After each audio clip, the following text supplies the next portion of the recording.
نداء الحق صوت قد شجاني وبلغني الحقيقة والأماني وكان لي السبيل إلى المعالي ونورا للهداية والبيان.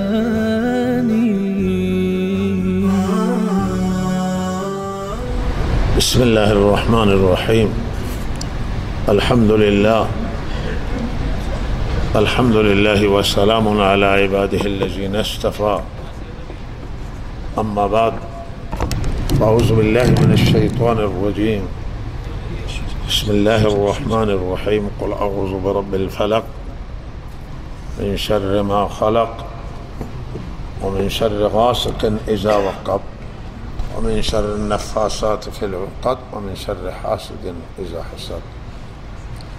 بسم الله الرحمن الرحيم. قل أعوذ برب الناس ملك الناس إله الناس من شر الوسواس الخناس الذي يوسوس في صدور الناس من الجنة والناس.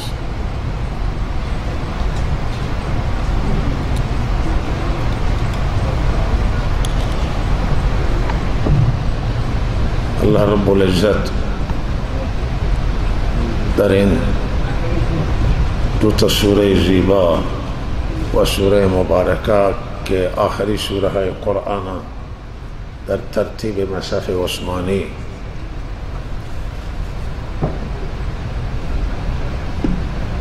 و به همان صورتی که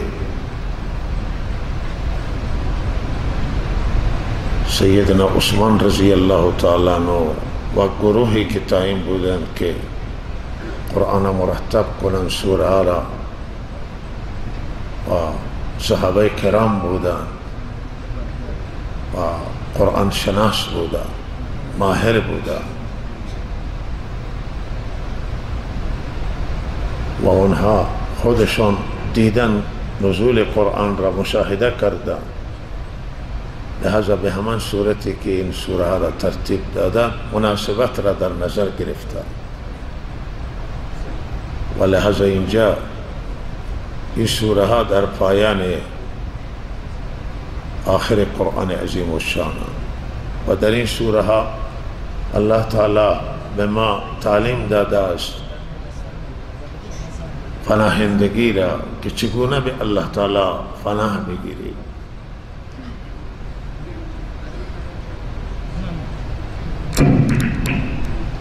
و تعلیمی که الله تعالی به وسیله این دو تا سوره به ما داده است و در آیات دیگر هم جاهای مختلف همین مطلب موجوده، اینی که ما نیاز داریم به رب العالمین، مستقل نیستیم، بی نیاز نیستیم، نیازمندیم و محتاجیم برای پناهندگی.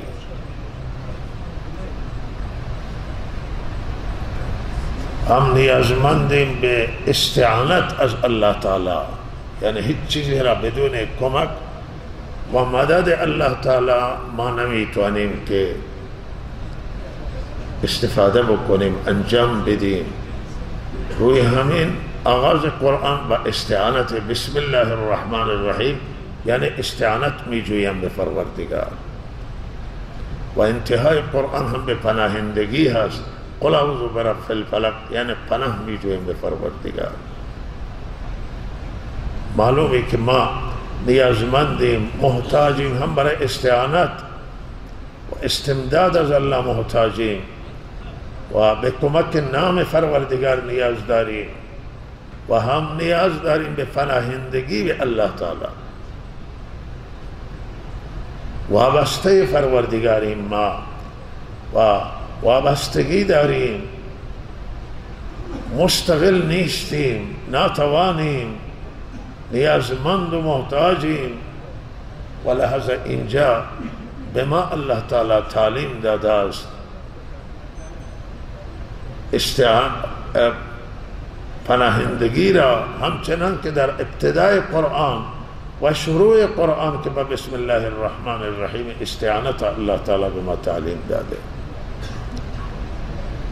و قرآن جاهای دیگه هم آیات داره در این همین رابطه که و یمسسک الله بضر فلا کاشف له الا هو، اگر ضرری به شما برخورد کنه بغیر از الله کسی نمیتونه ضرر برطرف کنه.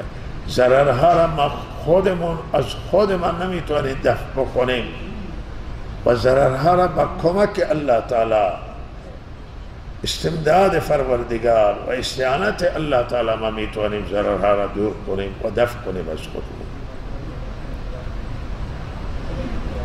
توجه داشته باشیم که دشمن هایی که هم ما داریم مختلفن. ما موجودیم که انواع دشمن ها را داریم، یک دشمن و دوتا نیستن. این دشمن ها شروع میشه از نفس، اول از درون ما، که سرسخترین دشمن ما در خود ما موجوده که اون نفس اماره به سوء، نفسی که به گناه وادار میکنه، نفس طغیانگر و متعدی و سرکشی. و از این گرفته تا شیطان دشمن مخفیه که ما او را نمیبینیم، از چشم ما مخفی است. انه یراک هو و قبیله من حیث لا ترونه. شیطان و قبیله شیطان، قوم شیطان و جماعت شیطان شما را میبینی از آنجایی که شما نمیبینی. لحظه دشمن دیگر شیطانه و قبیله شیطانه و جماعت شیطانه. دشمنای دیگر هم شیاطین انسانیه که شیاطین جنی از آنجا خطرناکن که دیده نمیشن. ما نمیتونیم با مقابله کنیم، با شمشیر بزنیم، با تفنگ بزنیم، کارزار بکنیم که دیده نمیشه. ما میخوایم کرا بزنیم. ولی شیاطین انسی و انسانها که دشمنان، اینها دیده میشن و لحاظا اینها را مقابله شون آنه که به هر حال اگر تجاوز کنن، تعدی کنن، با جهاد را الله فرض گردانیده و لازم قرار داده است که دشمن متجاوز و دشمن ظالم که بر ما حمله می آورد، علاوه از این که به الله پناه می گیریم، با شمشیر و با سلاح و دفاع می کنیم از خودمون، شر اونها را دفع می کنیم. همه اینها دشمنان و لحظه اینجا الله تعالی پناهندگی را نازل کرده که شما چگونه پناهندگی به الله تعالی بگیرید. از اول قرآن تا اینجا الله تعالی دین بیان کردن. یہ آخری دین ہدایت هست، رهنمایی الله تعالی و این نعمت قرآن، نعمت اسلام، نعمت بسیار عظیم و بزرگی است و کسی که دارای این نعمت هست او دارای دشمن هست. هر کسی نعمتی داشته باشه به قدر نعمت دشمن داره. صاحبان ثروت، مالدار دشمن دارن، صاحبان حکومت و قدرت دشمن دارن، همینطور صاحبان دین که بالاترین نعمت دشمن دارن. و دشمنان ما مسلمان اهل کتاب، متاسفانه اهل کتابین، اهل کتاب با ما دشمنی دارن و خود قرآن دشمنی اینها را تذکره کرده است. و مشرکین غیر مسلمانان بسیاری، البته همه غیر مسلمانان بسیاری است دشمنی داره ولی کاری نداره، اما بعضی است که نه آرام نمی نشیدن، لشکر کشی می کنند، حمله می کنند و نقصان می رسانند، ضربه می زنند، می خوان دین از بین ببرند. دشمن دینند، دشمن خدا و لحظه وقتی ما دارای دشمنی این جادو میکنند، سحر میکنند، لحظه این سوره های معوذته برای پناهندگی به الله تعالی است که ما پناه بگیریم به الله از شر دشمنان و از شر همه آنچه که نقصان میرسانند و ضرر میرسانند. در رابطه با شان نزول این سوره ها هم احادیث مختلف آمده است. روایت مسند آمد هست که حضرت رسول صلی اللہ علیہ وسلم را جادو کرده و آن حضرت فشار بران حضرت وارد کرده از طریق جادو و روزی آن حضرت فرمودند که جبرائیل امین آمده به من خبر داده است، اطلاع داده که شما را جادو کرده و این پریشانی فشار جادویه و من راهنمایی کرده که جادوی شما کجا هست و علاجش را هم گفته. و روایت بخاری مفصل تر از اینه. روایت بخاری اینه که حضرت صدیقه عایشه رضی الله تعالی عنها روایت میکنه که حضرت پریشان بود و گاهی چیزی را که انجام نداده بود خیال کرد من انجام دادم و روزی از خواب بلند شد و گفت که عایشه الله تعالی مشکل من حل کرد و گفتن چطور؟ گفتن که من خواب بودم و دو شخص آمد در خواب من، یکی بالا سر من نشست، یکی قسمتای پای من نشست. یکی از دیگری سوال کرد که این پریشانی این شخص چیه؟ صاحب شما چرا نگه پریشانه؟ و دیگری جواب داد که جادو کردن. وہ که جادو کرده؟ گل لبید بن عاصم جادو کرده و روایت دختران لبید بن عاصم. و بعد فرمودن که در همین خواب که کجای چگونه جادو کرده؟ گفت که به یک نخ گره زدن، موهای مبارکه در همین ترکیب بکار بردن و دندانه های شانه آن حضرت را هم بکار بردن و این را در یک شکوفه و طلیعه درخت خرما که تازه خوشش بیرون می آید در همون پوشش خرما گذاشته و این را در چای زروان زیر سنگی قرار داده. چای زروان گفت در خواب من نشان داده و علاج هم گفتند که علاجش همینه و علاجش چیه که گریه ها را باز بکنه، قل اعوذ برب الفلق قل اعوذ برب الناس بخونه و هر گریه را که باز میکنه یک آیه 11 آیت نازل شد. 11 گریه در نخ داده بودند و آن حضرت صلی الله علیه وسلم را جادو کرده و مشکلشون حل خواهد شد.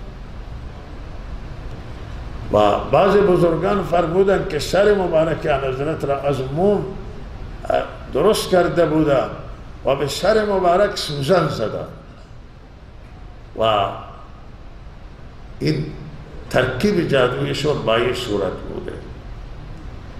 آن حضرت صلی الله علیه وسلم جمعی را صحابه تعداد را برداشتن و رفتن چای زروان و کسی را پایین فرستادن زیر سنگ. این جادو را برداشت. فرمودم من وقتی بر سر چاه آمدم این درخت ها را که اینجا بود من به صورت جن دیدم این درخت ها را و توجیهش اینه که آن حضرت با این جادو نزدیک که میشه آدم که با جادوش نزدیک میشه تاثیرش بیشتر میشه، بیشتر اثر میکنه و بیشتر بر انسان فشار میآید. هرچه فاصلهش بیشتر باشه اثراتش کمتره ولی وقتی نزدیک باشه اثرش. اینجا که آمدن فرموده درختها را چنان مشاهده کرده که اینها جن و بالاخره بعد اینه که بیرون آوردن این ترکیب اینا را به هم زدن و نخا سوره قل اعوذ برب الفلق قل اعوذ برب معوذتین خواندن و بر هر آیه یک گره را باز کرد و لحظه وقتی گره همه باز شدن آن حضرت به حالت اول برگشت و گفت که من سالم شدم جادو باطل شد و لحاظا این متاسفانه یهودی‌ها بودن که از روی حسادت جادو کردن، دشمنی جادو کردن. این لبید بن اسد مسلمان بود ولی منافق بود، ظاهر مسلمان بود در باطن یهودی بود و منافقین اکثر مدینه همچنان بودن. اکثر منافقین اهل کتاب بودن. در مشرکین هم از مشرکین هم یک منافق بود و می آمدن می گفتن مسلمانان صف نماز می ایستادن ولی در دلشون ایمان نداشتن و نماز به سستی ادا می کردن و خدا را خیلی کم ذکر می کردن، نام خدا را کم می گرفتن، بدون تسبیح و بدون ذکر رکوع سجده می کردن و گاهی اگر کلمه هم می گفتن برای که مردم بفریبن. و یهودی ها یکی از شیوه های یهود جادو کردنه و اینها جادوگر هم مقصودا آخونده های اینا جادوگر هم جادوگر قهار هم و جادو می کرده اینا سحر می کرده و انبیاء را هم متاسفانه بهترین سنه را اینا قتل کردن، انبیاء را قتل کردن، خونهای پاک که بعضی انبیاء را ریختن و کسانی که امر می کردن اینها را به عدالت و انصاف اونها را هم به قتل می رسند و یقتلون الذین یأمرون بالقسط من الناس. اینها متاسفانه یهود بودن و خدا نکنه که مسلمانان گرفتار شیوه یهود بشن و لحاظا به سحر رجوع کنم، به جادو رجوع کنم و انسانهای خوب به قتل برسونم. و امروز بعضی متاسفانه در مسلمانان همون شیوه ها و رفتار یهود و نصارا در مسلمانان رخنه کرده و در مسلمانان یافته میشه. بعضی از مسلمانان اینها زنهای صحابه را شکمبند کردن وقتی که آمدن که اینها فرزند نیارن، متولد نکنن. ولی اولی فرزندی که بعد از هجرت متولد شد عبدالله بن زبیر بود و صحابه بسیار خوشحال شدن که اولی مولود آوردن خدمت آن حضرت و آن حضرت تهنیک کردن او را و به دامان خود گذاشتن و خوشحال شدن که این سحر و جادو اثر نکرده است. جادو همه جا اثر نمی کنه ولی مگر الله تعالی بخواد به اذن الله اثر میکنه و اگر الله نخواهد هر انداز جادوگر جادو بکنه جادوش تاثیر گذار نمیشه. همه چیز در دنیا به اذن الله است و همه روی یک سری حکمت های موجوده. کسانی که به گمراهی میروند الله تعالی اونها را به همون گمراهیشون ادامه میده. این حکمت الله است. کسانی که هدایت میشن به سوی هدایت میره الله به سمت هدایت اونها رو تقویت میکنه. سنستدرجهم من حیث لا یعلمون. الله فرموده اگر جادوگر جادوش اثر نکنه چرا جادو بکنه؟ ولی وقتی کسی راه بدی را انتخاب میکنه الله به راه بد او را ادامه میده، میبره و تا یک جای او را میگذاره و تارمار میکنه. و جادو بسیاری از جادوها کفر و جادوگر بسیاری از ایمان خارج میشه و بسیار گناه خطرناک است. امروز متاسفانه بسیار شیوع پیدا کرده و علاجش این دو تا سوره. مردم سرگردان هم بسیاری در رابطه مسئله جادو و تکثیر بر مردم، کوتاهی مال مردم. الله تعالی این دو تا سوره را نازل کرده برای همین که ما پناه بجوییم به الله از جادو. اگر ما این دو تا سوره را به کثرت بخونیم و به همون ترکیبی و ترتیبی که در حدیث آمده است که اگر یادم نره پایان من عرض میکنم خدمت شما، الله تعالی از جادو حفاظت میکنه برای که جادو اثر نکنه و اگر جادوی هم اثر بکنه لحظه انشاءالله با خواندن این دو تا سوره به ترکیب که عرض میکنم خدمت شما انشاءالله کم کم آثارش شستشو میشه و برطرف میشه و جادو باطل میشه. ولی اگر جادو باطل نشه معنی که ما کوتاهی کردیم، ما تقصیری از ما هست، ما خوب انجام ندادیم و نخواندیم و مرتب نخواندیم این سوره ها را، برای این خاطر جادو باطل نشد. این دوتا سوره، دوتا پناهندگی عرض کنم که بعض بزرگان فرموده این دوتا پناهندگی اول از آفات دنیوی هست و مضرات دنیای و مشکلات دنیای، جادوی و سحر که برای دنیای انسان انجام میده و به دنیا ضربه وارد میکنه. و پناهندگی دوم که سوره و الناس پناهندگی معنویه و پناهندگی دینی هست. از مضرات که ضرر میرسانن به دین انسان، پناهندگی به الله هست که از شر اونها پناه بده و نجات بده.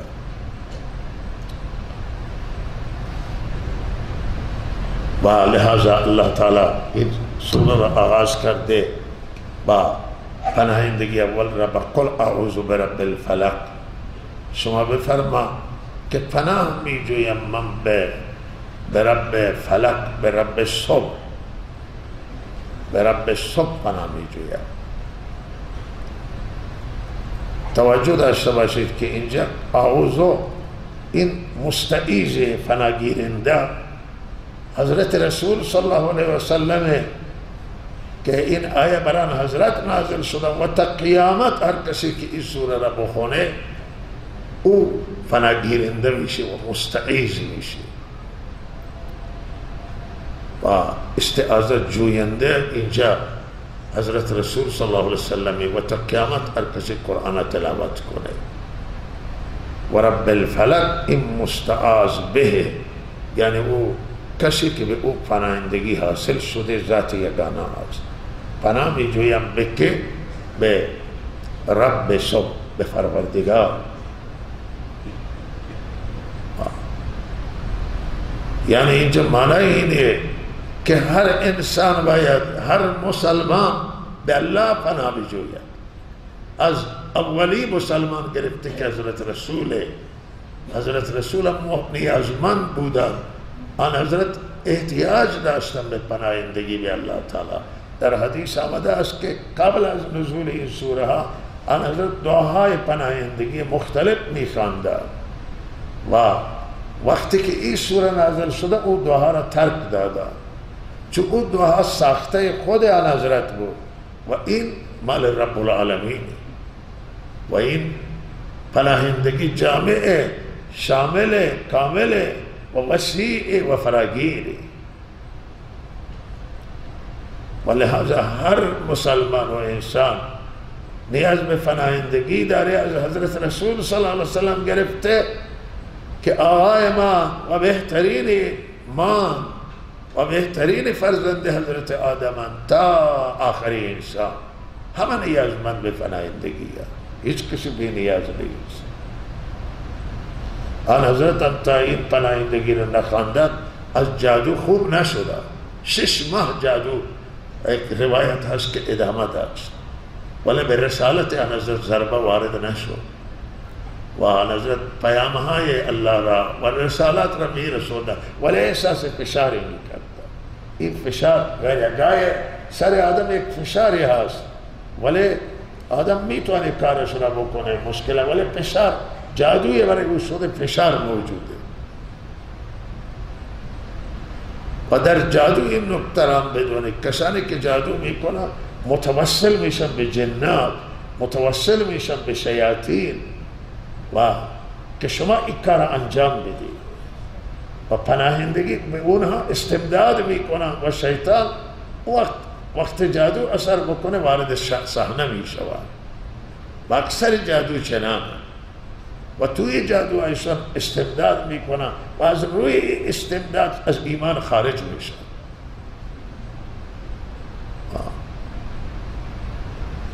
شیاطین بعد شیاطین بزرگ ماموریت میدن شیاطین کوچک در این که این جادو مأموریت میده که این کار شمایه و اگر شما این انجام ندادید خودشون میزنن، تنبیهشون میکنن بکشند اونها را و لحاظا اونها خیلی میچسبند و سخت میچسبند و الکل نمیشن. قل اعوذ برب الفلق، اینجا پناهین گیرنده آن حضرت و تا قیامت هر مؤمنه و رب بالفلق مستعاذ به، یعنی ذاتی که به او پناه خواسته شده پروردگاره. و توجه داشته باشید که الله تعالی اسامیشون 99 تا نام برای الله هست و الله فقط نام ذات پروردگاره، بقیه همه نامهای پروردگار مبارکان نیکان، نامهای نیک پروردگار هستند و با هر نامی کسی پناه بجوید درسته. ولی اینجا لفظ رب آورده و رب یکی از صفات الله هست و نامهای پروردگاره. همین که ما میگیم رب العالمین میگیم، پروردگار میگیم، رب میگیم و مناسبت آنی که اینجا از این نامها رب را الله آورده، حکمت آنه که الله تعالی مربی ما هستند. این صفت میگه، این نام میگه الله مربی همه ما هستند، پرورش دهنده ما هستند. و هر مربی که مادر مربیه، پدر موردیه، معلم مربیه، استاد مربیه، تلاش داره که مربوبش را اون چیزی که اون موجودات انسانهایی که اونها را تربیت میکنه یا هر چیزی دیگه باشه سعی میکنه که از مضرات نجات بده، دور نگاه داره. مادران همیشه مواظب بچه تو آتش نیفته، بچه خود را توی چای نیندازه، بچه یه وقتی چیزی با یک چیزی خود را ضربه نزنه، کسی به این بچه ضربه نزنه. و لحظه اینجا رب گفته شده خب تا تحریک بشه رحمت الهی، چون رب، چون مربیه و کار مربی همینه که مربوبش را اون چی که تحت تربیت داره او را حفاظت کنه، او را نجات بده از دشمنانش. لحظه برای همین خاطر این رب آوردن تا رحمت پروردگار را تحریک بکنن که پناه بده و انسانها را، بندگانش را حفاظت بکنه. توجه داشته باشید همه دعاهای قرآن بر رب شروع، اکثرا همینطور.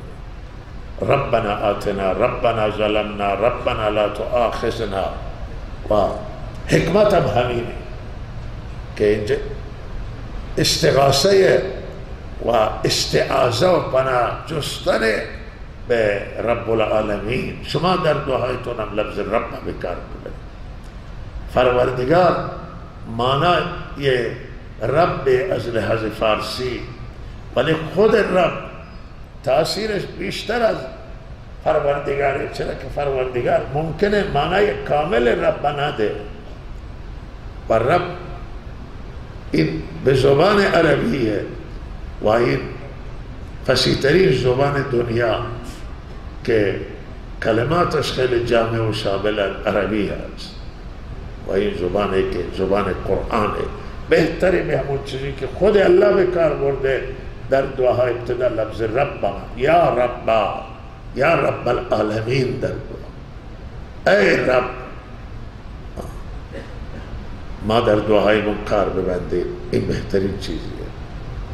فلک اینجا فرمودن فلک صبح و سفینه صبح هست که می شکافه، اصل فالک و همون شکافنده هست و فلک شکافتنه که سفینه بام و صبح می شکافه تاریکی شب را و ظاهر میشه. و وقتی که سفینه صبح می آید شب، تاریکی شب از آنجا برطرف میشه و اشاره به آن هست که شفا و سلامتی روشناییه و مریضی تاریکیه. همانطور که سفینه صبح تاریکی شب را برطرف میکنه و روشنایی می آید، مژده هست روشنایی، همانطور تو تاریکی ها را از سر ما برطرف کن، آثار جادو، آثار نظر بد و همه گناه ها را مصیبت را از سر ما بردار و برای ما روشنایی بیاور. معلوم میشه که چنان تعبیر در دعاها صحیح. ای الله دعا بکنه الله برای ما روشنی بیاور، تاریکی مریضی را، تاریکی مصیبت را بردار و روشنایی بیاور. این نوع دعا، این به این صورت دعا کردن صحیح. قل اعوذ برب الفلق، پناه می جویم به رب صبح از شر ما خلق، از شر آنچه که الله تعالی خلق کرده. این از شر ما خلق این مستعاذ منهویه، یعنی اون چی که از او پناه جسته شده، به الله پناهنده شده ایم. از چه چیزی پناهنده شدید؟ پناهندگی از چه چیزی بوده؟ از شر تمام موجودی که الله خلق کرده. همه موجودات که الله خلق کرده، شر از اون موجودات ما را حفاظت کنه کرده. بسیار دعای جامع، دعای فراگیر، دعای شامل. ما خلق همه مخلوقات شامله که در اون شر وجود داره و از اون شما پناه خواستی. این عامه، این شامله و شر جن و شر انسان و شر مریضی و شر جادو و هر چی که شما تصور کنید، هر شر و ضرر در شر ما خلق داخله و از اون پناهندگی به الله حاصل شده است. این عامه و شامل و وسیع. شما که این سوره را بخوانید یعنی شر نگذاشتید و مخلوقی که در آن شر شما نگذاشتید مگر شر او به الله پناه خواستید. دیگه این دعا همینی که نیاز به دیگه دعا نیست، دیگه پناهندگی نیست. وقتی که ما قل اعوذ برب الفلق را بخونیم، قرآن را بخونیم و قل اعوذ برب الناس را بخونیم، این تعمیمه. و بعد سه تا تخصیص داره، سه تا ویژه داره. اول عامه، بعد سه تا تخصیص که مناسبت با شان نزول دارن، مناسبت با همین جادو دارن و سحر دارن. و این روند قرآنه که اول یک چیز عام میاره، بعد پشت سر خاص میاره. و اقرأ بسم ربک الذی خلق، اینجا خلق بگو بخوان به نام استعانت نام پروردگاری که خلق کرده. چه چیز را؟ همه چیز خلق کرده است. و بعد میگه خلق الانسان من، بعد بویژه انسان از علق خلق کرده است. این روند قرآن همینه و هر کسی از قرآن تأثیر بکنه در خطابات هم باید عام باشه، اول در سخنرانی ها و خطبه ها و بعد خاص. اول عام و بعد خاص باشه. بعض اول خاص بعد عام. نه، بهترین ترتیب اینه که اول عام باشه بعد خاص باشه. اینجا اولی پناهندگی عامه و بعد تخصیص بعد تعمیم. و من شر غاسق اذا وقب، از شر شب اذا وقب، وقتی که شب تاریک میشه. این هم مستعاذ منه بویژه و بخصوص پناه میجویم از شر شب وقتی که فراگیر بشه شب، یعنی تاریک بشه و تاریکی بگیره. این وقتی که دشمن ظهور میکنه، مار بیرون میاد، گشتم بیرون میاد، حشرات بیرون میاد. حدیث شریفی که همین وقت جنها هم خروج میکنن و یه حجمه دارن. فرمودی وقت بچه ها را اول وقت که شب داخل میشه توی خانه ها ببری و ضرری به اینها برخورد نکنه. معلوم میشه که توی همین اول حمله هست. و تروریسم هم همین وقت از تاریک شب استفاده میکنه. دزد، رهزن، دشمنی که دنبال شما هستن میگرده، شب که بزنه و بره کسی او را نبینه. روز میبینم ولی شب هیچ کسی نمیبینه. لحاظ از شر شب وقته. و اینجا اشاره بیانه که این جادو در شب شده بوده احتمالا. و اگر لبید بن اعصم جادو کرده یا دختران لبید که از بعض روایت مستفاده، لہذا اینها در شب جادو کردن و اندازه آنه که جادو در شب بیشتر اثر میکنه تا روز و لہذا هم جادوگر میخواد مخفی بشه کسی او را نبینه و هم شاید تاثیر جادو از لحاظ وقت هم بعض چیزیں که اثر دارن و لحاظ این چیز منفی، جادو منفیه و در شب که تاریکه شاید اثرش بیشتر باشه. برای همین خاطر نام شب را الله برده است. من شر غاسق اذا وقب، شب وقتی که فرا بگیره. شب دردها ظهور میکنن. بیمارستان برید بیشترین نالها در شب. قدرت خدا از شب دردها ظهور میکنن و مریض منتظری که بام بده، که مؤذن اذان بده و وقتی که اذان داده میشه صبح دردها هم مریض همین وقت خواب میره، در وقت صبح خواب میره. روز بیشتر خواب میری و شب خواب نداره، آرام نداره. لحظه از شر شب اینجا پناه خواسته شده. وقت شب تاریک میشه، معلوم میشه که شب شر داره و هر چیز خیرم داره شرم داره. توی روزم خیرم از شر، ولی خیر روز بیشتره و شر در روز کمتره نسبت به شب و شر در شب بیشتر هست. و من شر نفاسات، و شب هم خیرش فراوانه، استراحت، عبادت، خیلی چیز هست، اما شر هم توش هست. و من شر نفاسات، و از شر این نفاسات او زنانی که گره میزنن در فف میکنن، در گره یعنی جادو میکنن، گره میزنن و فف میکنن در گره ها. از این معلوم میشه که بیشترین جادوگران زن تا مرد جادوگران فراوانه، ولی زنها بیشتر جادو میکنن. زنها بیشتر با جادو ارتباط دارن و لحاظا اینجا نفاسات آورد. نفاسات صفت زنانه و بعضی گفتن اینجا صفت نفوسه. من شر نفوس نفاسات، نفوس که باشه شامل مرد و زن میشه.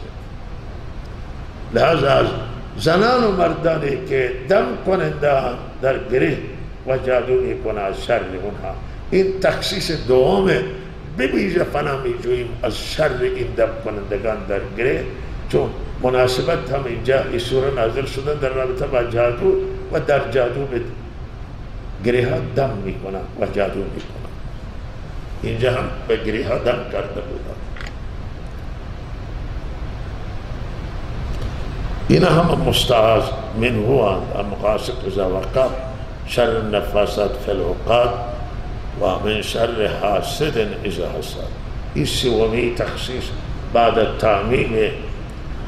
و از شر حاسد، کینه باز و کینه ور اذا حسد، وقتی که حسدش را عملی بکنه و اجرایی بکنه و بخواهد که حسدش را اجرا بکنه، پناه جستشو داره. توجه داشته باشید که از شر حاسد اینجا مطلق پناه جسته نشده. حاسد و کسی که حسد میکنه و تمنا میکنه زوال نعمت دیگران و نعمت دینی باشه یا دنیوی باشه، نعمت را نمیتونه ببینه، مردم با نعمت نمیتونه تحمل بکنه، حسد داره. حسد برخواسته هم از تکبره و لحاظا تکبر، متکبر نمیخواهد کسی دیگر را ببینه، در ناز و نعمت ببینه، در جاه و مقام ببینه، تحمل نمیتونه بکنه دیگران را و لحاظا کینه میکنه. ولی کینه باز تا زمانی که کینه اش را اجرایی نکرده مشکل نیست، اما کینه اش را وقتی بخواد عملی بکنه، وارد صحنه بشه، بخواد جادو بکنه، بخواد سحر بکنه، بخواد طرف بزنه، بخواد به مال و جانش ضربه وارد بکنه، از او پناه باید خواسته بشه. و اگر او کینه اش را کنترل بکنه خودش ضرر میبینه. کینه انسان میخوره و نابود میکنه انسان ها، ولی به طرف ضرر نداره. برای خود کینه ور و کینه توز ضرر داره. به هر حال بدترین چیز کینه. من شر حاسد اذا حسد. و شیطان هم حسد کرد و هم تکبر کرد. وقتی که آدم الله تعالی خلافت داد و جانشین خود قرار داد روی زمین، شیطان ناراض شد و گفت سجده کنم. فرشتگان حسد کرد و او گفت که شایسته تر برای خلافت منم، چون که از آتش پیدا شده، بهترم از آدم و بهتر نباید اون چیزی که پایین تری او را سجده بکنه. انا خیر منه خلقتنی من نار و خلقته از گل آدم آفریدی، کینه کرد با آدم و لحاظا سر به تکبر زد و نافرمانی کرد الله را، رانده درگاه الله شد و برای همیشه مردود شد، رو به رو با الله مقابله کرد و الله او را برای همیشه لعنت کرد. تکبر خطرناک، حسد خطرناک، از حسد باید. میگم ولی کسی که کینه کرد توی دنیا ابلیس بود و ابلیس بعضی میگن در آسمان ها در بالا کینه کرد و در پایین فرزند حضرت آدم قابیل حسد کرد بر حابیل و حابیل به قتل رسید و لحاظا تا قیامت هرچه قتل انجام میگیره یک گناهش از این قتل میره روی پرونده قابیل. الله نجات بده، چون اولی کسی که قتل را انداخت و قتل کسی نمیدانست چیه و بعد شیطان که برای همیشه مردود و رانده درگاه الله تا قیامت هست و لحاظا از حسد فرار کنید، از کینه، از تکبر، از خودخواهی، از منیت. من این خطرناک، خودبینی خطرناکه که آدم خودش را ببینه و دیگران را نبینه، خدا را نبینه که به هر کسی میخواد هرچه بده. ذلیلی را که افتاده زمین پادشاه میکنه و پادشاه را میکشه پایین میاد و تنزع الملک من تعز من تشاء و تعزل من تشاء تؤتی الملک من تشاء و تنزع الملک من تشاء. این کار الله ہے. یک گرسنه را ثروت میده، بی سوادم اینجا الله به اون ثروت داده، استاد دانشگاه پروفسور اقتصاد داره، دکترا اقتصاد، برای نانش محتاج و لحاظا این خدا است. به اون بی سواد پول میده، به اونی که سواد داره، اونی که عقل هم نداره پول میده، اونی که عقل داره دستش خالیه و محتاج و نیازمند و این دست پروردگاره. هر کسی که حسد بکنه یعنی این که او در مقابل پروردگار ایستاده و تصرفاتی که الله میکنه در قلب بین بندگان او ناراضه. تقسیم خدا ناراضه، نه تقسیم پروردگاران. به هر کسی الله یک چیزی میده، هیچ کسی را کلا محروم نمیکنه. یکی را عقل میده، یکی را مال میده، یکی را سواد میده محتاج، یکی را سواد نداده ثروت و دنیا میده. البته همه ثروتمندان معنی نیست که عقل کمی دارن، نه، بسیاری ثروتمندان عقل داده و ثروت داده، ولی اینطور هم هست که الله تعالی ثروت داده عقل نداده، اینطوری هم فراوانه. ولی به یک عزیزی را من گفتن که من اگر اندازه هم درست باشه ثروت، من گفتم شما هیچ زحمتی برای مال نکشیدید، مال خدا به شما داده. من گفتم تو درست گفتی، همین طوره. این مال الله برای من آورده، من دنبال این مال نرفتم، من توی دفترم نشسته، الله این مال ها را میاره برای من. بله کسی میاره بهترین چیز را به من میفروشه ارزان، قیمتا بالا رفتم، من شدم ثروتمند، بهترین ثروت. من هیچ زحمتی نکشیده، من هم اندازه هم بود که هیچ زحمتی برای مال نکشیده. این فقط نشسته صندلی و دفتر داره و بهترین مال ها را به او فروختن و این الله هست که به هر کسی. البته دنیا هم باید ما تلاش کنیم برای روزی حلال و هم برای آخرت تلاش کنیم. همه چیز با مجاهده است، والا یکی با مجاهده کمتر، یکی با بیشتر. الله روزی عنایت بکنه هر چی که بخواد. بسم الله الرحمن الرحیم. قل اعوذ برب الناس. اینجا عرض کردی که پناهندگی آخرت بیشتر به اون چیزی که به البته بعد عرض خواهم کرد که این هر دوتا پناهندگی به نظر ما هم شامل دین و هم شامل دونه. چرا که آدم که جادو باشه، سحر باشه، مریض باشه یا ضرر دنیایی باشه به دینش هم اثر منفی میگذاره. آدم که مریض باشه سحر نمیتونه بلند بشه، نماز نشسته میخوانه، تسبیح و ذکر نمیتونه، به درداش مشغول بشه. و آدم که به ضرر دنیایی گرفتار، دینی گرفتار باشه هم دنیاش متضرر میشه. و به هر حال این پناهندگی از برای دین و پناهندگی از آخرت برای آخرت هست و لحاظا این فرق میکنه با پناهندگی ولی یک سری تفاوتی داره. قل اعوذ برب الناس، پناه جوینده اینجا حضرت رسول بود و تا قیامت هر کسی از من آیات تلاوت میکنه معنی به خدا پناهندگی میگیره. اعوذ مستعیذ برب الناس، مستعاذ به و پناه میجویم به رب مردم. اینجا هم رب لفظ و توجیهش خدمت شما عرض شد، به رب مردم پناه میگیره و ملک مردم، پادشاه مردم، مراد پادشاه حقیقی که الله و اله الناس به معبود مردم. اینجا سه تا شده، اونجا رب سب پناه خواستیم، اما اینجا به رب الناس، ملک الناس پادشاه مردمه و اله الناس معبود مردمه، رب مردمه، مربی مردمه. سه تا صفات الله تعالی ذکر، سه تا نام آمده. اونجا یک نام بود رب الفلک، اینجا سه تا نام از نام های صفاتی الله و از اسماء حسنای پروردگار.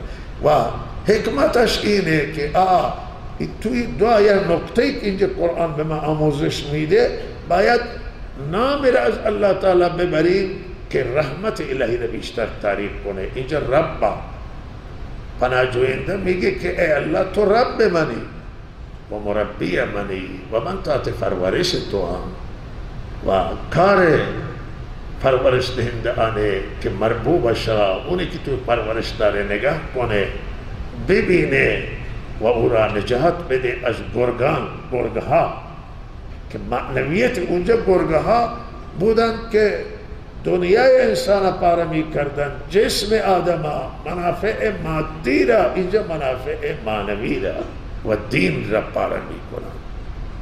به رب الناس پروردگار تو که رب الناسی، من به تو پناه می جویم و پادشاه مردمی. تو پادشاه و حاکم از وظایفش آنه که ملت و رعیت خود را حفاظت کنه، نگذاره که دشمن اینها را بزنه. شما الان میبینید که پلیس توی سطح شهر هر جا آماده باشن که کسی به کسی تعرض نکنه به مال مردم، به ابروی مردم، به جان و ناموس مردم. لازم این کار حاکمه. امنیت کار حاکم هست که امنیت برای رعیت فراهم بکنه، امن باشه، از دشمن نه هراسه. و لحظه اینجا ملک گفته شده است تا تحریک کنه رحمت پروردگار را به این که نجات بده از شر شیاطین که داره میاد. اله معبود هم مردم دنیا هر کسی را معبود میگیرند و عبادت میکنند برای اینکه من از مضرات نجات بده. بسیاری میگن که این غیر خدا که عبادت میکنن میگن فرزند میدن، کورا شفا میدن و نمیدانن فلان میکنند و فلان میکنند، در حالی که هیچی نمیکنند. بغیر از الله دیگه دست هیچ کسی ضرر و نفع نیست. قل لا املک لنفسی ضرر ولا نفع. حضرت رسول الله فرموده تو بگو من مالک نیستم برای خودم نفع و ضرر را. حضرت رسول مالک نفع و ضررش نیست، تا برسه به دیگران حسابش مشخصه. مالک نفع و ضرر الله و همه چیز در دست پروردگار است. روی اینجا اله آورده که پروردگار تو معبودی و ما تو را عبادت میکنیم. از این دشمنان که دین ما را پاره پاره بکنن و معنویت ما را تباه کنن، ما را نجات بده. قل اعوذ برب الناس ملک الناس اله الناس، معبود من و من شر این همه ملک الناس و اله رب مستعاذ بها و شر الوسواس مستعاذ منه، ما منه الاستعاذه. شر از شر چه ما را نجات بده؟ اونجا بود از شر مخلوقات، شر شب که تاریکی پرا بگیره و شر جادوگران و شر حاسد وقتی حسد بکنه. اینجا می فرماید از شر وسواس. وسواس به معنی اونی که وسوسه می اندازه. وسواس شیطانه.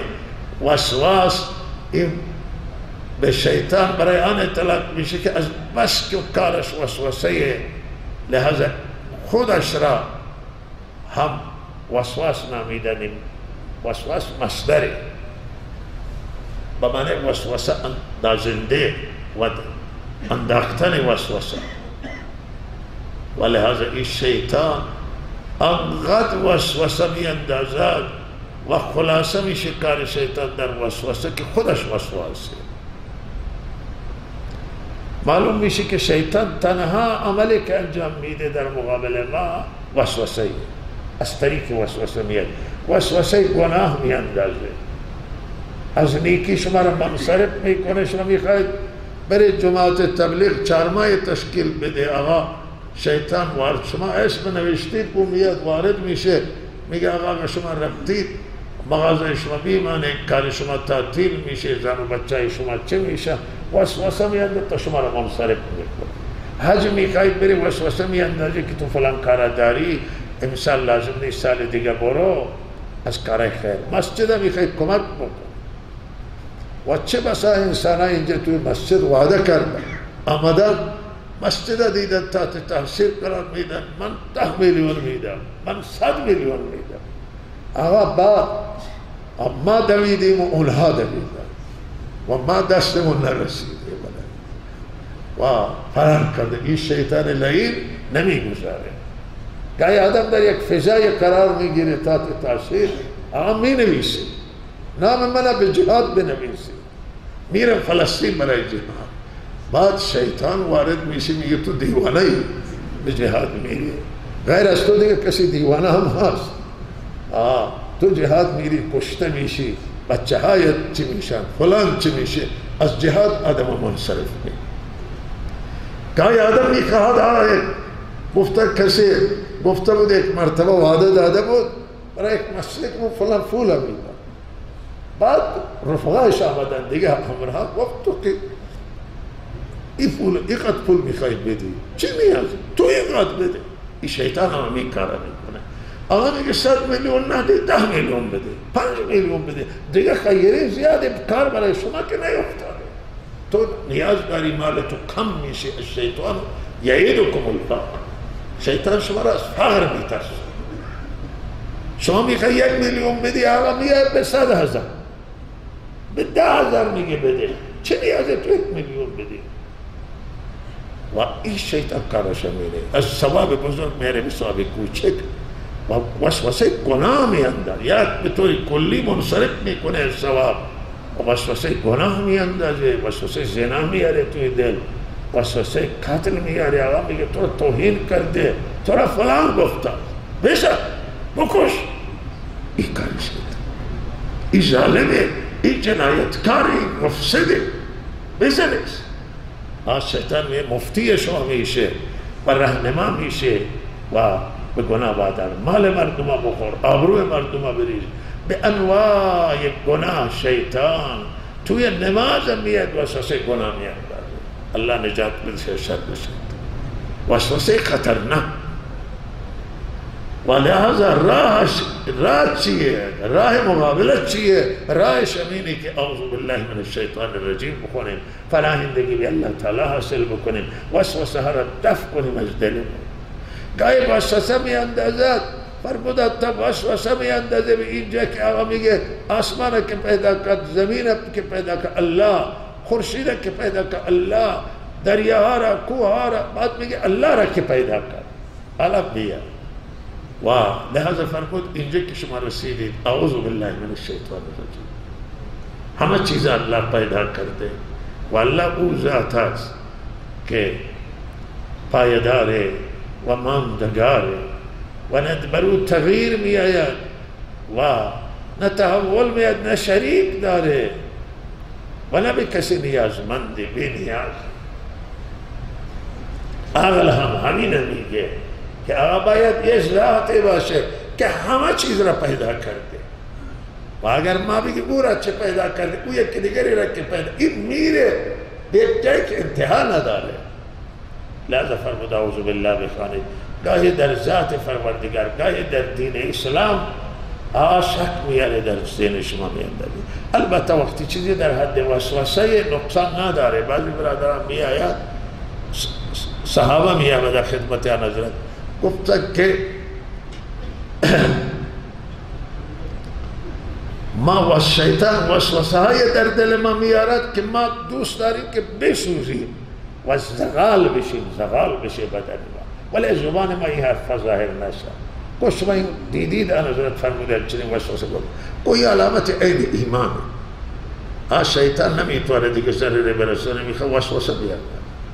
حالا شیطان هم فعالیت قبلا مردم جنگ میداده، مردم میکشته یک دیگر را، جنایت میکردن، حالا آمده توی قلب وسوسه میاندازه. تا این اندازه فعالیت شما نگران نباشید و پریشان نباشید، این سوال هم نمیشه. ولی بهترینه که ما اینو دفع کنیم. وسوسه که میآید من شما اعوذ بالله بخونیم، بالله اسم خدا را که ببینید این شیطان خودش فرار میکنه. اما که میگه جن از بسم الله میترسه، جن از نام خدا میترسه، شیطان از نام خدا میترسه. لحظه این وسوسه میاندازه. الخناسه، خناس معنی عقب رونده، خناس معنی مخفی شونده. تا اسم الله را میگیری مخفی میشه، فرار میکنه و به وسوسهش پایان میده.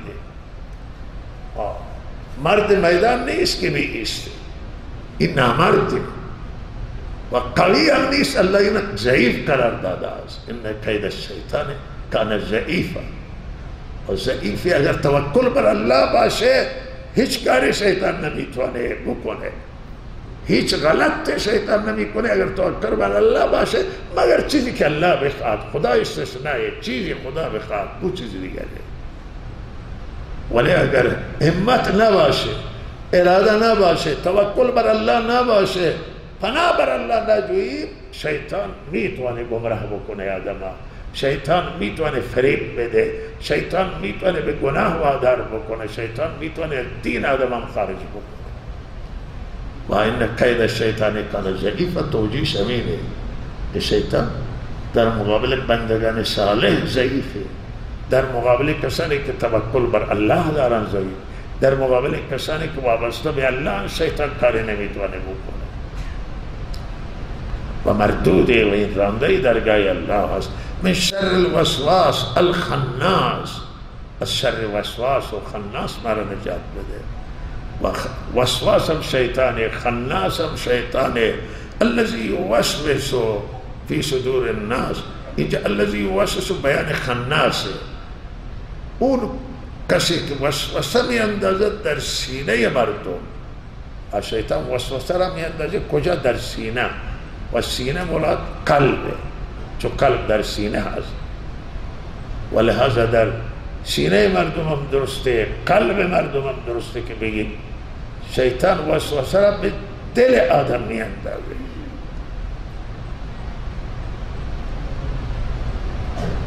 و هم وسوسه گناه، هم وسوسه این که آدم نیک کار نیک انجام نده.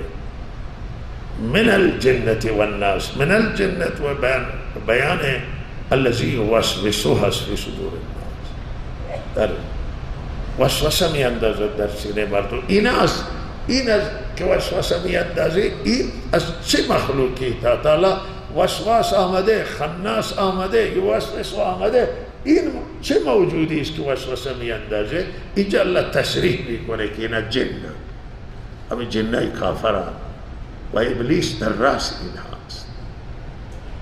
و ابلیس الله مهلت داده تا قیامت که این جنها را همین اداره میکنه، همین بالا و پایین میکنه، گروه داره، لشکر داره و جنود ابلیس الله تعالی بعضی جا تعبیر میکنه وجلب علیهم بخیلک و رجلک و شر، میگه سوار و پیادات را شیطان الله میگه بتاز زن بر سر مردم، او میتازه در میان من شما با سوار و پیادات و حمله میکنه و حملهش وسوسه جنگ درست میکنه، فتنه درست میکنه شیطان با همین وسوسه. یا جنه هستن و الناس از مردم یعنی شیاطین متشکل این که سینه وسوسه میاندازه، این وسواس هم از جن و هم از انسانه. خود جن مشخصه که وسوسه میاندازه در قلب، او را الله تعالی این تصرف داده و این توانایی داده. حدیث است که شیطان به جایی که خون دور میزنه در بدن شما شیطان دور میزنه و شیطان خود را کوچک میکنه، در وجود انسان داخل میشه، شیاطین در بدن انسان داخل میشن.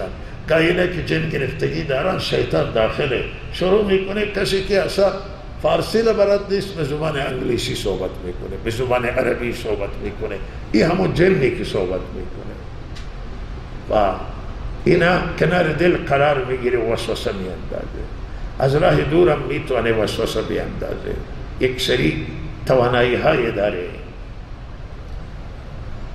و راهش فقط یاد کردن الله. شما که یاد کنید این شیطان خود را اعوذ بالله من الشیطان الرجیم، او خود را جنت یاد کنید، جهنم یاد کنید، عذاب الله تعالی، الله را یاد کنید.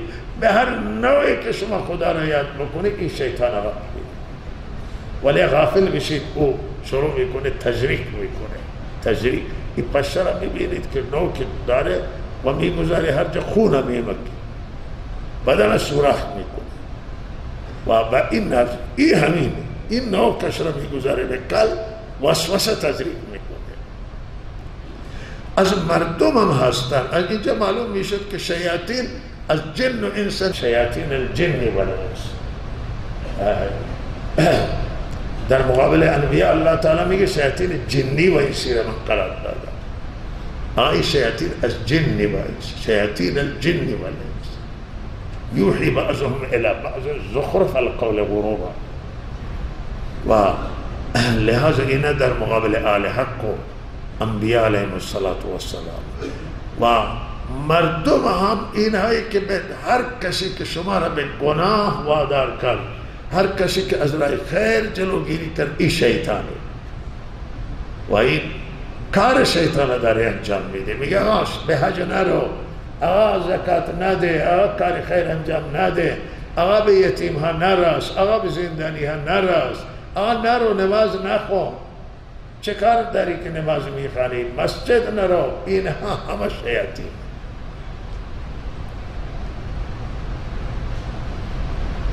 بله و چقدر الله مرحوم یک جای می فرماید که بر روی زمین چقدر انسان که ابلیس، انسان نیست ابلیس، و لحاظ این انسانی که به گناه وادار بکنه، به زنا وادار بکنه، به قاتل، به ربا، انسانی که به ظلم وادار بکنه، این هم شیطان، همه شیطان، کار شیطان همینه. هر کسی به نماز شما را وادار کنه، به روزه وادار کنه، به طاعت وادار کنه، این کار انبیاء را انجام داده. چه کار انبیاء دعوت الله، امر بالمعروف، توصیه به دینه. شما را بگه در راه خدا استقامت بکنید، به راه شیطان نرید، گناه نکنید. این عبادت الله و کار انبیاء علیهم السلام. اما هر کسی دیگه به گناه وادار بکنه، به منکرات وادار بکنه، به معاصی وادار بکنه، از راه خیر شما را باز داره، شما را نصیحت بکنه که کار خوب نکن، و لحاظ این کار شیطان انجام داده و شیطان همین کار انجام میده. این نماینده شیطانه و لحاظ این در مسیر شیطان هست و این شیاطین انسی و بترسید که شیاطین از لباس ما هست و شیاطین از جن هست، من الجنة والناس، از جن. اینجا این سوال مطرحه که انسانات چگونه وسوسه میاندازه. الله وسوسه اونه که توی دل دور بزنه. از شیطان که کارش همینه که وسوسه تحریک میکنه. اما انسان ها با همین لفظ ها شما میخواهید اینجا مثلا به راه خیر به یتیم ها فرض کنید 10 میلیون تومان میدید، کسی میاد میگه 10 چرا میدی؟ 1 میلیون بده، 100,000 بده. وسوسه بعد شروع میشه، وسوسه در دل وسوسه میآید و میگه که همین حرفش درسته، چرا 10 میلیون بده؟ 1 میلیون بده بهتره، 500,000 بده. و لحاظا حرفهایی را که انسان ها میزنن وسوسه از اینجا آغاز میشه و وسوسه شروع میشه. و بعض من الناس من فرمود من الجنة و الناس، مراد از ناس نفس انسانیه، نفوس انسان ها ناسه. همه ما نفس اماره داریم، یکی شیطانی که وسوسه گناه میاندازه، دیگری که وسوسه گناه میاندازه خود نفس. نفس میگه آدم بکن، نفس میگه فلان بکن، نفس میگه فلان بکن. و لحاظا جنه عمیق جنه هستن و از ناس خود همین نفسه و میتونه خود نفس باشه. همینطور که این تفسیره و میتونه هم چون جای دیگه همین فرموده شده که از جن و انسان ها دیگه تصریح در قرآن که شیاطین موجوده. لحاظا این شیاطین جنی هم هست، شیاطین انسی هست. خود نفس هم کار شیطان انجام میده و بدتر از شیطان عمل میکنه. و لحاظا اینجا این فناهندگی 3 تا فناهندگی اینجا بود برای که از شر وسوسه شیطان نجات بگیریم و از شر وسوسه شیاطین جنی و انسی نجات بگیریم. و اینها دین ما را خراب میکنن، آخرت ما را برباد میکنن و برای همین خاطر این پناهندگی باره. لذا این 2 تا سوره وقت نازل شدن حضرت رسول صلی الله علیه وسلم فرمودن که این 2 تا سوره خیلی متأثر بوده.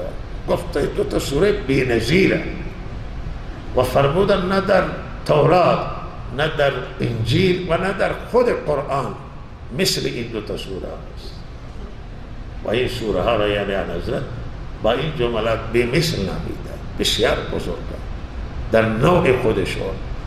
بالاخره اینها سوره های بزرگی و این سوره ها را وقت آن حضرت تلاوت میکرد روایت آمده که صبح و شام آن حضرت میخوان و دم میکرد.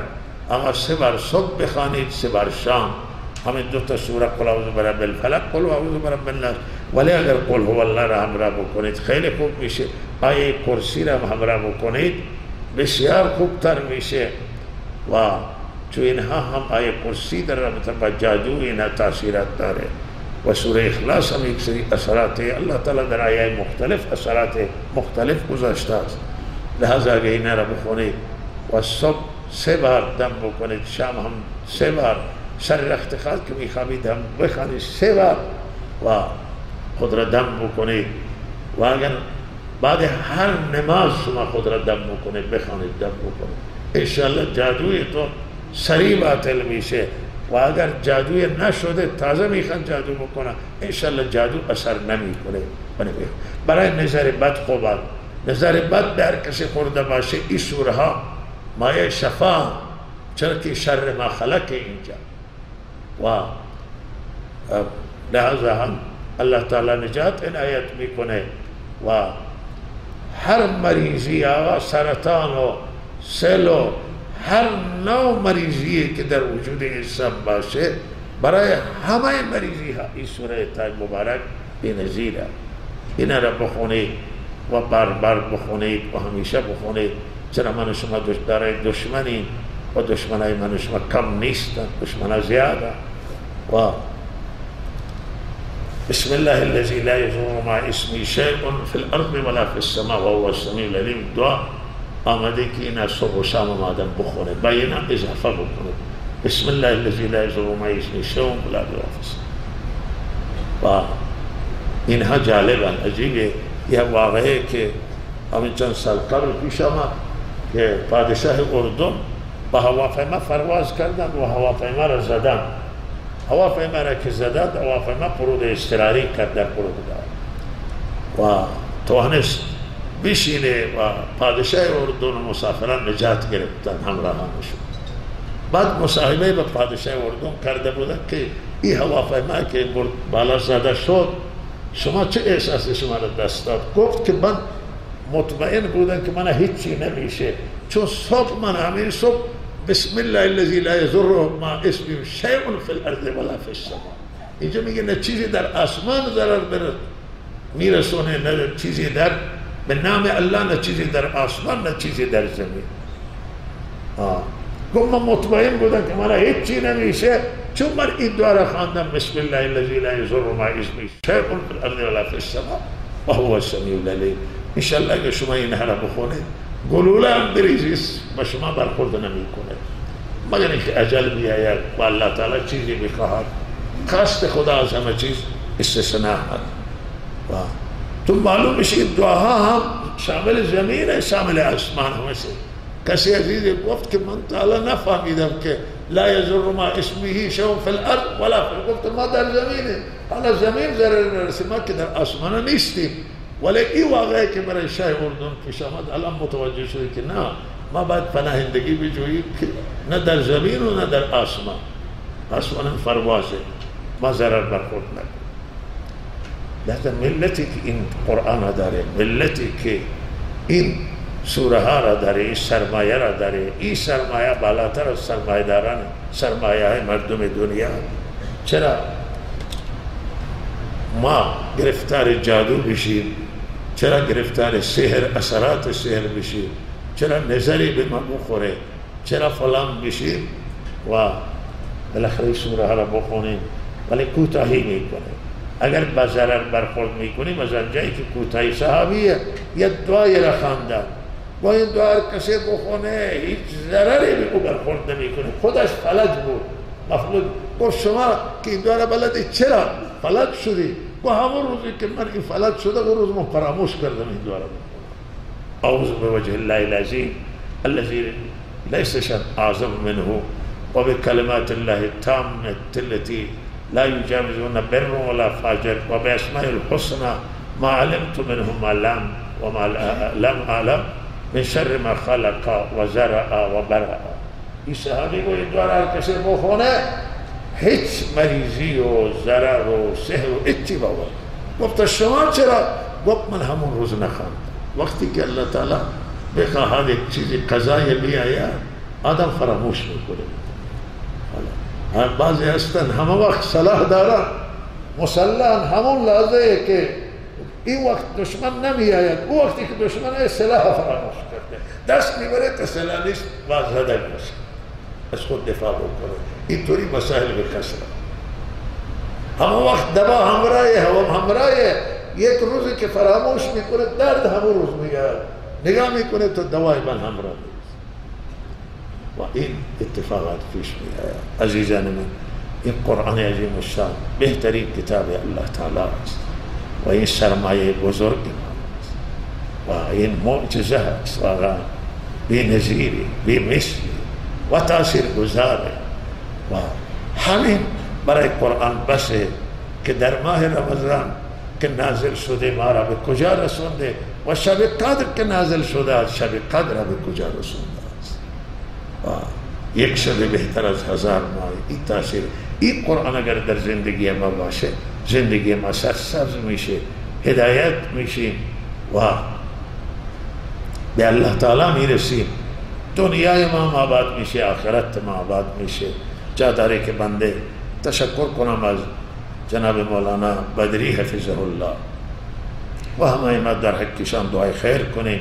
واقعا این درس قرآن سنگینه در ماه رمضان و ما همینطور که قرآن درس ندادیم با تشنه میشیم، مردم تشنه میشن و ایشون صبح تا شام این درس داده. الحمدلله الله تعالی قبول بکنه. شب هم نماز میخونه اینجا و لحظه همه اینها توفیقات الهیه که هم بیشون داده و به شما عزیزانی که از جلسات قرآن و درس قرآن و نمازها بهره میگیرید و استفاده میکنید، همه اینها رحمت پروردگاره و عنایت خدا هست به کسی که درس قرآن بشنود و الحمدلله درسشون بسیار درس ممتازی است و درس بسیار خوبی است و هم تفهیمشون الحمدلله خوبه و هم افهام و تفهیم دو چیزه،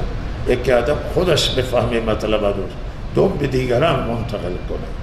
بعضی میفهمند در انتقال به دیگران مشکل داره و بعضی افهام داره ولی خود فهمشون مشکل داره. الحمدلله الله تعالی بهشون هر دو نعمت داده، هم فهم و درک صحیح معنای قرآن و تفسیر قرآن و هم زحمت میکشه و هم تفهیم قرآن که الحمدلله درسشون خوب روشنه و هر کسی سر درسشون بیاد انشاءالله درسش به اندازه توانایی خود بهره میگیره. الله تعالی توفیق عنایت کند و موفق بداره. لا اله الا الله العظیم الحلیم، لا اله الا الله رب العرش العظیم، لا اله الا الله رب السماوات و رب الارض رب العرش الكريم، لا اله الا الله وحده لا شريك له، له الملك وله الحمد وهو على كل شيء قدير، ولله الحمد رب السماوات ورب الأرض رب العالمين، وله الكبرياء في السماوات والأرض وهو العزيز الحكيم. يا رب لك الحمد كما ينبغي لجلال وجهك وعظيم سلطانك. يا رب صل وسلم دائما أبدا على حبيبك خير الخلق كلهم. اللهم صل على محمد، درود شريف بخورید. اللهم صل على محمد وعلى آل محمد كما صليت على إبراهيم وعلى آل إبراهيم إنك حميد. اللهم بارك على محمد وعلى آل محمد كما باركت على إبراهيم وعلى آل إبراهيم إنك حميد مجيد. پروردگارا ربا از ذات یگانه و عظیم تو و ذات بزرگ درخواست داریم که به اندازه مداد کلماتت و به اندازه عدد مخلوقاتت بالاترین درود و بهترین رحمت و صلات و سلام را نثار روح و جسم اطهر رحمت للعالمین بگردان. او ذات که هرچه خیر تو عنایت کردی به واسطه رحمت للعالمین عنایت کردی. پروردگارا کسی که همه چیز را، آسایشش را، راحتش را و راحت و آسایش دوستان و زن و فرزندش را برای ما قربان کرد، برای ما فدا کرد. در مقابل دشمنان جنگید و ایستاد که نور خدا را خاموش نکنند و دین خدا را از بین میخواستند ببرند نبرند و سینه را سفر کرد و جان را سفر کرد و قطع خورد، اما این امانتا به ما رسوند و به جانیان رسوند و این قرآن عظیم و شان و دین اسلام با مجاهده حضرت و یاران صدیق و باوفا و فرزندان و ازواج مطهرات و اولاد پاک آن حضرت صلی الله علیه وسلم به ما منتقل شده. پروردگارا رب بهترین پاداشی که از یک امت تو به نبی امت عنایت کردی از جانب ما به رحمت للعالمین، به صحابه کرام و به آل بیت اعظام و به همه ارادتمندان آن حضرت و خدمت گزاران دینش تا قیامت نازل فرما. پروردگارا ربا اله رحمتای خاصت را درای رحمت خاص را بر ما بخشا. ما بندگان آلودو، ما بندگان نیازمند، ما بندگانی که زندگیمون را در گناه به سر برده ایم و عمرمون را تلف کرده ایم و سرمایه زندگی بخش بزرگش از دست ما رفته، بالله و لعب گذراریدیم و همکنون پشیمانیم و همکنون نادیم و همکنون خود را به برگاه تو ملامت میکنیم. ما ملامتیم، سر بلند نیستیم به برگاه تو، ولی سرفکنده و خجلیم، شرمنده احسانات تو، شرمنده لطف و خوبیای تو. پروردگارا ربا مرا دریاب با عفو گناه زندگی ما را مورد افقرار بده. تو ربی و ما بندگان توییم. ما نخواستیم و نگفتیم که تو ما را خلق کن، اما تو با فضل و لطف است خود ما را وجود عنایت کردی. لطف تو شامل حال ما شد و نظر رحمت تو شامل حال ما شد که ما به صورت انسان به دنیا بیاییم. پروردگارا درخواست داریم به لطف بالاتر تو و نظر رحمت وسیع‌تر که عفو همه ماست و آزادی از آتش جهنم و آزادی از عذاب دنیا و آخرت. پروردگارا توانایی قهر تو را نداره، قدرت عذاب تو را نداره. خدایا ربا اله بدبخترین انسان ماله، بدبخترین انسان ماله که خدا زده باشه خدا او را بزنه.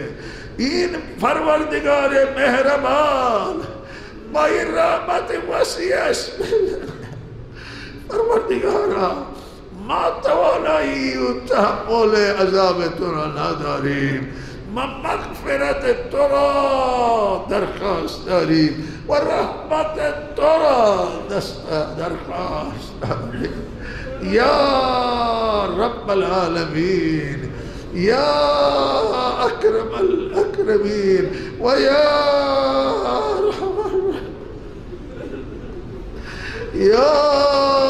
ارحم الراحمین، یا ذا الجلال والإكرام، یا ذا الجلال والإكرام، یا حی یا قیوم، یا حی یا قیوم، یا ذا الجلال والإكرام. پروردگارا همه گناههای زندگی ما را ببخش، ما را پاک بگردان در ماه رمضان و صاف بگردان از همه گناه ها. پروردگارا مانند کسی بگردان که تازه از مادر متولد شده و از گناه پاک چلا ما را پاک بگردان. پروردگارا ربا اله ما را عاقبت ما را بخیر بگردان. इला रब्बा बराए मा जन्नत फिरदौस रब नवीस परवरदिगारा रब्बा इला दराए रहमत खास रब्बा वमरल अज़ाब आयत दुनिया व आखिरत अज़ ग़ज़ब नाराज़गी दुनिया व आखिरत अज़ ज़रर आयत दुनिया व आखिरत पर निजात इनायत फरमा इस्तिक़ामत पर शरीअत व खातिमा व ईमान नसीब मांगेगा परवरदिगारा रब्बा मारा व मिल्लत मारा व मर्दुम मारा हिदायत बदे मारा पायबंद शरीयत इस्लाम पायबंद सुन्नत वसीरत तय्यबयान हज़रत मारा पायबंद बिगर्दान इलाहुल आलमीन मारा दीनदारो मुतदय्यन बिगर्दान मारा बेदर्जे कामिल ईमान बेरसान व मुसलमान वागई व बरहक के मन बिगर्दान परवरदिगार इंतहा ये शिकस्ता इलाहुल आलमीन में बारगाह खुदात कबूल बफरमा इन इबादत व अमल चीज मारा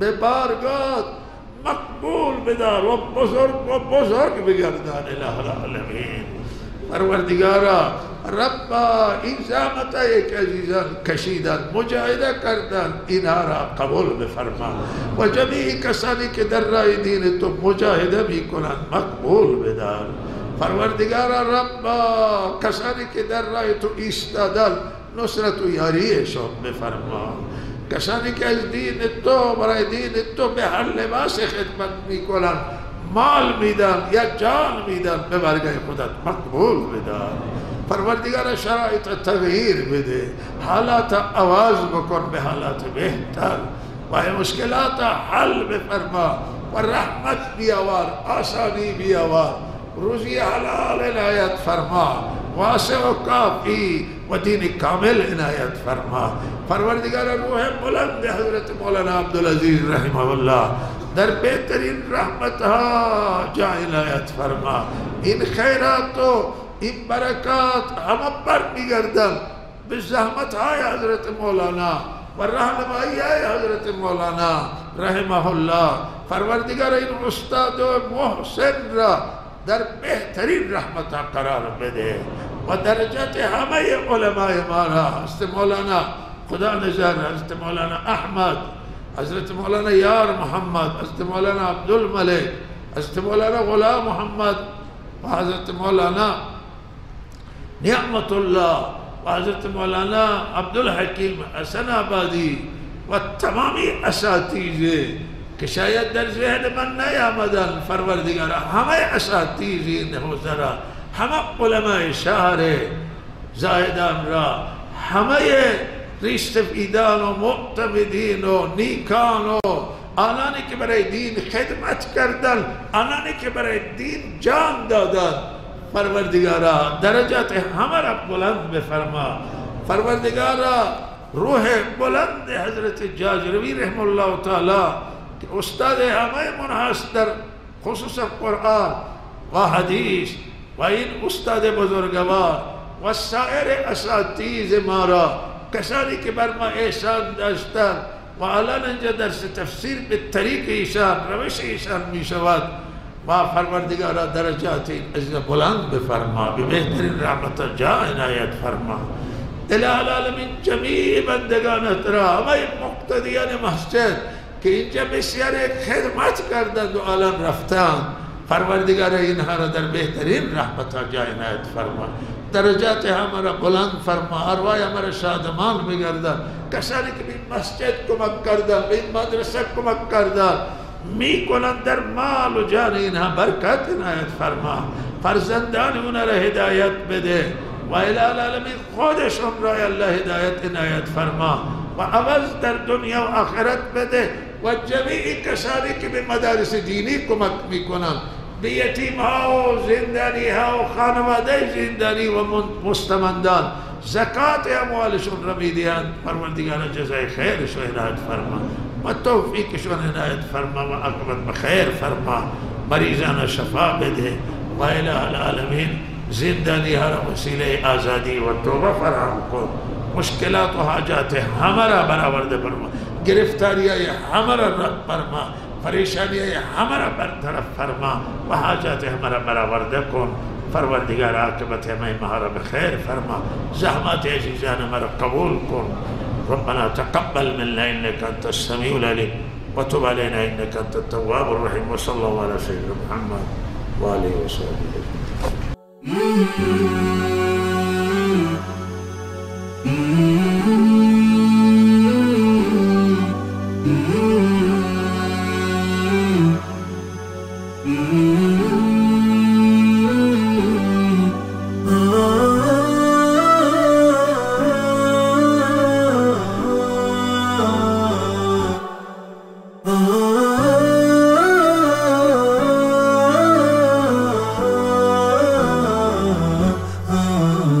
نداء الحق صوت قد شجاني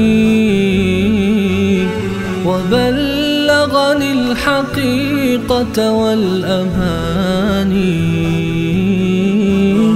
وكان لي السبيل إلى المعالي